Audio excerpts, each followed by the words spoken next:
ஆன்மீகம் டாக்ஸ் அன்பர்களுக்கு என்னுடைய அன்பு வணக்கங்களை தெரிவிச்சுக்கிறேன். நான் ஜோதிடர் குரு வரதராஜ பெருமாள். இந்த நிகழ்ச்சி மூலியமா உங்க எல்லாரையும் சந்திக்கிறது ரொம்ப மிக்க மகிழ்ச்சி எனக்கு. அ இந்த நிகழ்ச்சி என்ன அப்படின்னு கேட்டீங்கன்னா, தமிழ் புத்தாண்டு பலன்கள்.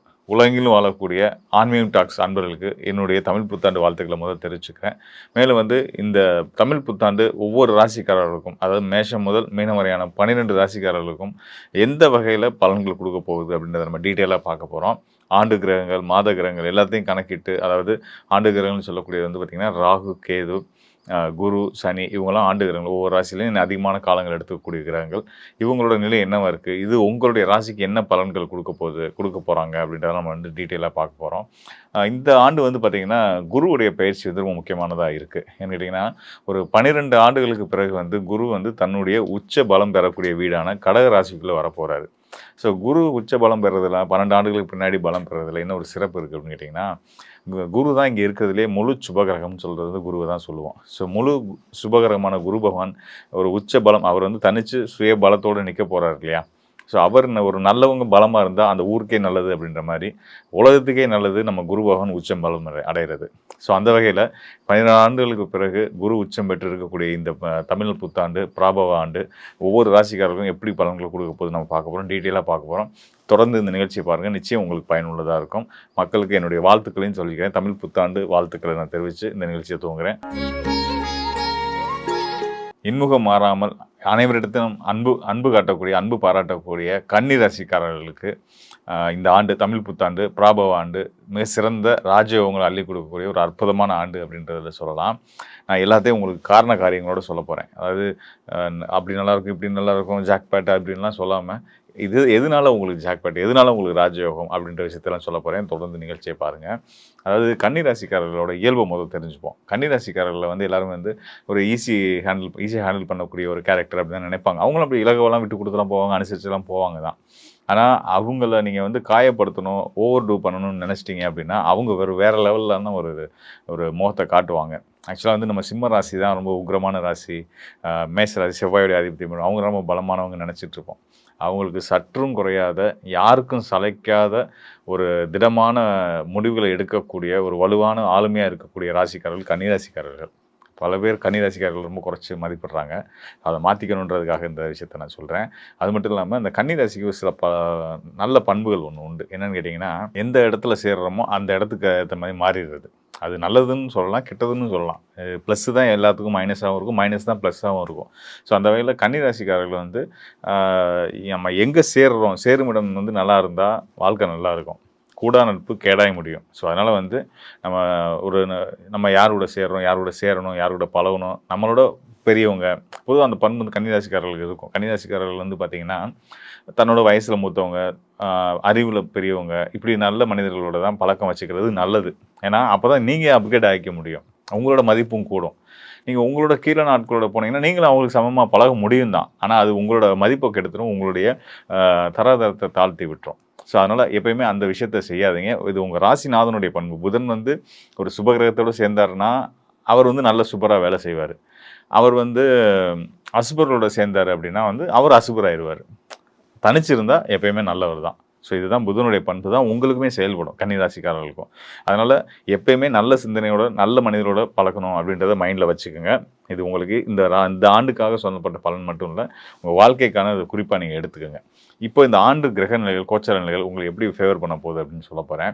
அதாவது கன்னிராசிக்காரர்களுக்கு இந்த பிராபவ ஆண்டு தமிழ் புத்தாண்டு துவங்குறதே பார்த்திங்கன்னா உங்கள் ராசிக்கு பாக்கியஸ்தானமான 9ஆம் இடம் ரிஷபராசியை லக்னமாக கொண்டு தான் துவங்குது.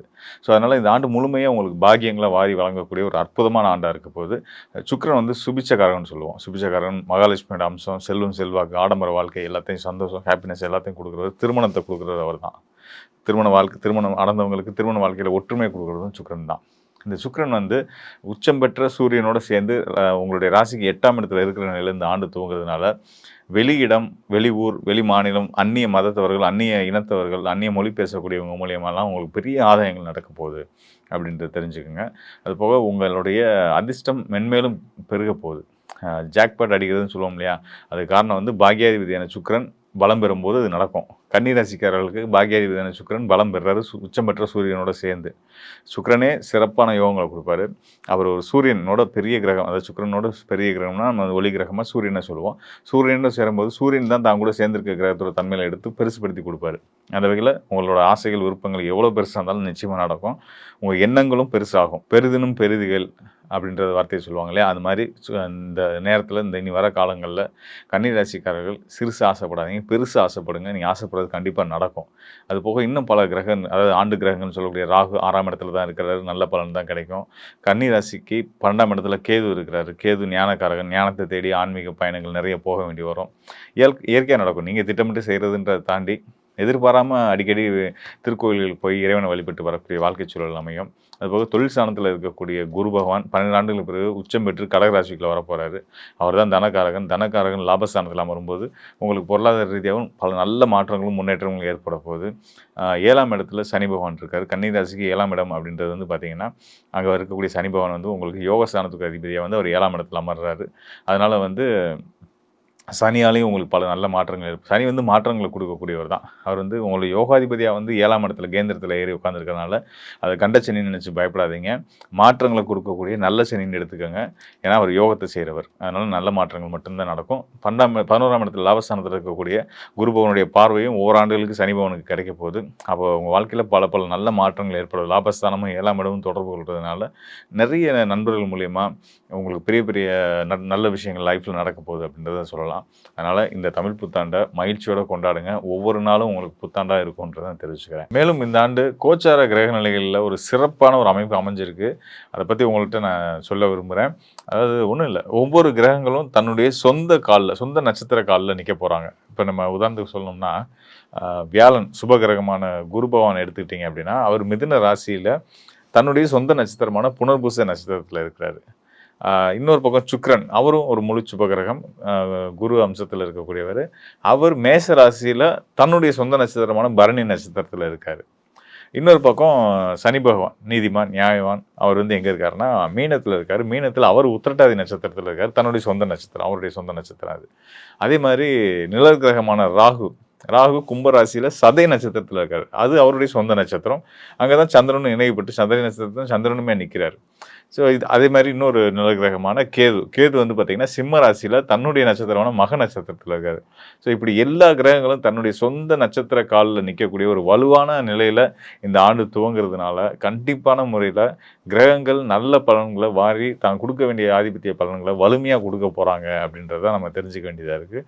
இந்த அமைப்பு வந்து ரொம்ப அபூர்வமான அமைப்பு. எல்லா கிரகங்களும் தன்னோட சொந்த நட்சத்திரத்தில் அமைஞ்சிருக்கிறது வந்து ஒரு உன்னதமான, அது கிரகங்கள் செய்யக்கூடிய பலன்களை ஸ்ட்ராங்காக ஆணித்தரமாக கொடுக்க போகிறாங்கன்றது தான். இப்போ நம்ம பார்த்த மாதிரி வந்து பார்த்திங்கன்னா ஒவ்வொரு ராசிக்காரர்களுக்குமே வந்து பார்த்திங்கன்னா ஒவ்வொரு கிரகங்களும் கொடுக்கக்கூடிய பலன்கள் மல்டிப்புளாக இன்னும் வலுவாக ஆழமாக கிடைக்க போகுது அப்படின்றது தான் நான் சொல்ல விரும்புகிறது. நல்ல விஷயங்கள், நெகட்டிவான விஷயங்கள்ன்றது பெருசாக சொல்கிறதுக்கு ஒன்றும் இல்லை. ஏன்னா ஆண்டு முழுதும் குரு சுபகிரகமான குரு பகவான் உச்ச வீட்டில் இருந்து நல்ல நிலையில் இருக்க போகிறார். குரு ஒருத்தர் உச்சம் பெற்றாலே போதும், உலகத்துக்கே நல்லதுன்ற அடிப்படையில் குருவுடைய பலம் நம்ம எல்லாத்துக்கும் கிடைக்க போகுதுன்றதுனாலையும் ஏனைய மற்ற கிரகங்களும் ஆண்டு கிரகங்களும் சிறப்பான யோக நிலையில் இருக்கிறதுனால இந்த பிராபவ ஆண்டு தமிழ் புத்தாண்டு மிக சிறந்த உன்னதமான யோகங்களை உலகத்துக்கே கொடுக்கக்கூடிய ஒரு அற்புதமான ஆண்டாக இருக்குது. அதனால் 12 ராசிக்காரர்களுக்கும் மிக சிறந்த ராஜயோக காலமாக இந்த ஆண்டு இருக்க போது எல்லோரும் எல்லா மக்களுக்கும் மனதில் அமைதியும் சந்தோஷமும் பெருக போகுது அப்படின்றத தெரிஞ்சுக்கலாம். இந்த போர் பதட்டம், சண்டை சச்சரவு, விலைவாசி உயர்வு, ஒவ்வொரு நாட்டுக்குள்ள சங்கடங்கள், போராட்டங்கள், உள்நாட்டுக்குள்ள பிரச்சனைகள், இயற்கை சீற்றங்கள், இதெல்லாம் இந்த மாதிரியான நெகட்டிவான எந்த ஒரு விஷயமும் இல்லாமல் ஒவ்வொருத்தவங்க தனிப்பட்ட வாழ்க்கையிலையுமே வந்து நிம்மதியும் சந்தோஷமும் குடும்ப ஒற்றுமையும் பொருளாதார முன்னேற்றமும் இருக்க சங்கடங்கள்லாம் தீர்ந்து நிம்மதியாக சந்தோஷமான ஒரு வாழ்க்கையை வாழ போகிறோம் அப்படின்ற ஒரு மகிழ்ச்சியோடு இந்த ஆண்டை தூங்குவோம். கண்டிப்பான முறையில் கிரகங்கள் நமக்கு சப்போர்ட்டிவாக இருக்கிறாங்க. ஸோ சந்தோஷம் மகிழ்ந்து கொண்டாடுறதுக்கு தயாராகலாம். இதெல்லாம் தாண்டி கோச்சார கிரகங்கள் இந்த அளவுக்கு சிறப்பான நிலை இருக்குது. அதே பட்சத்தில் உங்களோட தனிப்பட்ட ஜாதகமும் அதுக்கு சப்போர்ட் பண்ணுதா? உங்கள் தனிப்பட்ட ஜாதகத்தில் உங்களுடைய தசாநாதன் யார், உங்களுடைய லக்னாதிபதி யார், தசா கிரகத்துக்கும் லக்னத்துக்கும் நட்பு கிரகமாக இருக்கா, பகை கிரகமாக இருக்கா, உங்களுடைய தனிப்பட்ட ஜாதகத்தில் சுய ஜாதகத்தில் ஜனன ஜாதகத்தில் எதிர்வரும் காலங்கள் எப்படி இருக்குது, இப்படிதை பற்றி இன்னும் தனித்துவமான துல்லியமான பலன்கள் தெரிஞ்சுக்கணும் அப்படின்னா இந்த டிஸ்பிளேல இருக்க என்னுடைய எண்ணுக்கு தொடர்பு கொள்ளுங்க.